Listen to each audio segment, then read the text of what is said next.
All right, Cowboy Nation, really appreciate you all for tuning in. Got to talk about this briefly.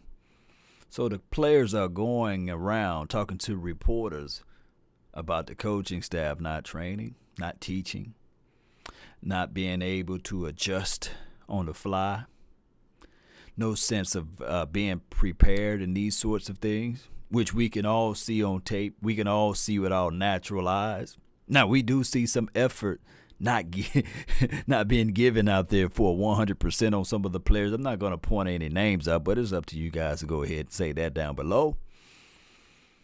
But the reason why I call them a bunch of crying snitches is this right here. Nobody care about millionaires complaining about coaching. If anything, you go to the captain that's on your team and you lament to the captain, hey, these are the things that I don't like. These are the things that we don't see eye to eye on. Then that captain goes straight to the coach and they try to iron things out. Or they try to have the man-to-man talk. But now we a bunch of Dallas crybabies now because we going to the media and having all of this stuff leaked out. Let me see if I can pull this up right quick so you guys can see it as well. This is what James Slater put out there. Cowboys players initially brought into keeping things internally, but now I'm just paraphrasing, you guys can see it up there. Now that we're 2-4, although we're leading in our division, these guys are going around telling the media that they're not satisfied. Now, of course, y'all can see that we're not satisfied as fans because we demand a better product out there, regardless of whether or not it's the first string, second string, third string, or whoever. We want to see good product out there, and we rightfully so demand that, right? Oh, my goodness. These guys feel so entitled now. This is the most action I've seen ever. Them going to talk to the media, right? Them talking to us, saying F all y'all, right? That is more energy talking to fans and being online opposed to attacking the offensive line or setting up blocks, securing your responsibilities.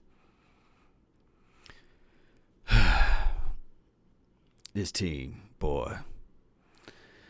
All I can say is now David Irvin, shout out to him. He got his coin, got his bag. He signed with the Raiders, which is granted. Shout out to my dog, Big Game James. He said this before the season started that, hey, he talked to Coach Tuck, and Tucker was like, yeah, this guy is already working out with me, and it seems as if though he will sign with the Raiders. But I try to do everything I could to shine and showcase some videos. So hopefully, one or two people from the Cowboys staff can take a look at it, and they can say, okay, let me just bring him in for a cup of coffee, right? But I believe in the hearts of hearts, this team is not trying to win. They're not. At this point, we got a great division. The tension's so thick you can cut it right down the middle with a butter knife. It'll cut that tension, and it's just what it is. Jerry Wayne Jones and his son don't know football.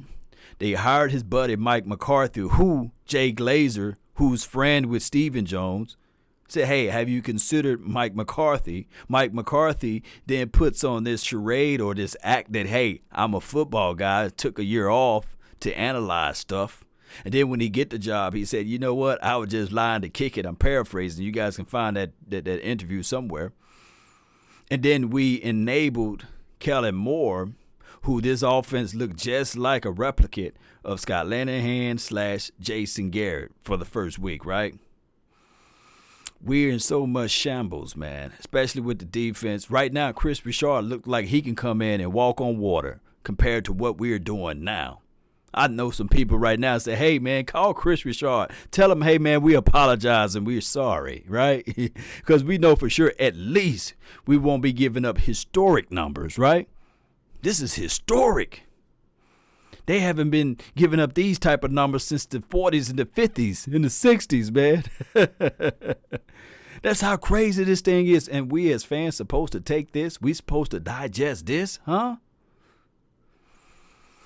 Oh, my goodness. And when we look back at everything, we'll say, yeah, we lost, And the craziest thing of it all, Cowboy Nation, we can literally look at this thing and say, man, we supposed to be 0-6. Or we can look at this thing and say, hey, with better preparations, with better coaching and philosophies and beyond, we could be 6-0. That's the craziest thing of it all. And shout out to the Eagles. I got to give them a shout out because they wasn't even talking mad cash money yesterday. They was looking back like they were shocked. And we had the nerve to say, hey, Andy Dalton is the best quarterback in this division.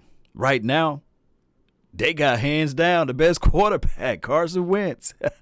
I hate to give them praises, but they figured things out even though they only won one game and they tied with one, right? That defense, they still make something happen out there. Yes, it's crashing and burning over there. But right now, until we figure this thing out, until the Dallas Cowboys stop being crying bunch of babies over there, talking about being on the media, F y'all and talking about, well, I don't give 100% of the effort 100% of the time. Go look at that play I got on my Twitter page and my Instagram stories, or look on my Instagram page. Brandon Knight, what he's doing. A body in motion stays in motion. He's engaged with Buda Baker. He's about twice his size, and he gets off the block. All he had to do is flip his hips, drive him out the frame, wash him down, pancake him if you want. You can do multiple choices. It could be multiple choices on how he going to get that ass whooping, basically. You want me to pancake you? Do you want me to toss you out the way? Or you want me to wash you out the frame?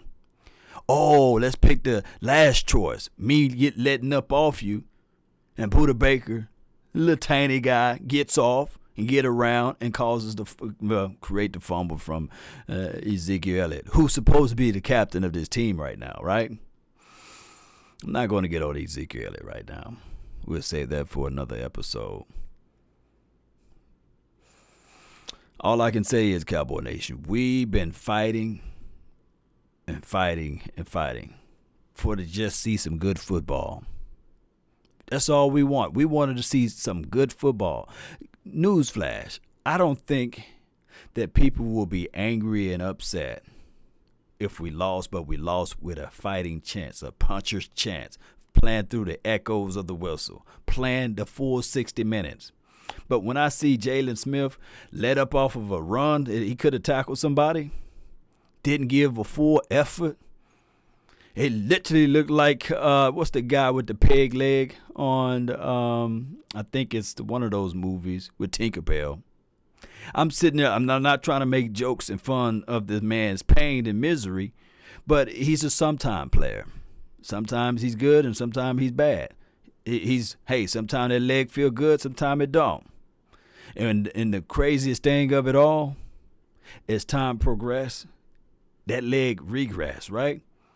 That's the reality. I wish I can paint a different picture, but I can't. All I can do is give you guys the facts. And I know a lot of people going to look at it and say, man, you just complaining. But no, I'm just explaining. These are the issues with the Dallas Cowboys. It goes beyond just the players. Yes, it goes beyond just the coaches or what have you. But the fish rot from the head down. And the enabler, just like I did when I talked to you guys for 33 minutes about Jerry Wayne Jones and company. Got to get better, Cowboy Nation. We do. The best deodorant to this all is winning. We play against a common foe next week or what have you, the Washington team. You think that they're going to lay down and say, oh, come on down, Dallas. We in bad shape too. They said we're going to try to break them, eliminate them. I did a video talking about separation. We kept everything in float now. Now the Washington team looking at it like, hey, if we'd have ironed out some things last game, we'll be number one in this division. And I think the Giants are saying the same thing. If we were to iron out some things against the Dallas Cowboys, we would have been number one in this division.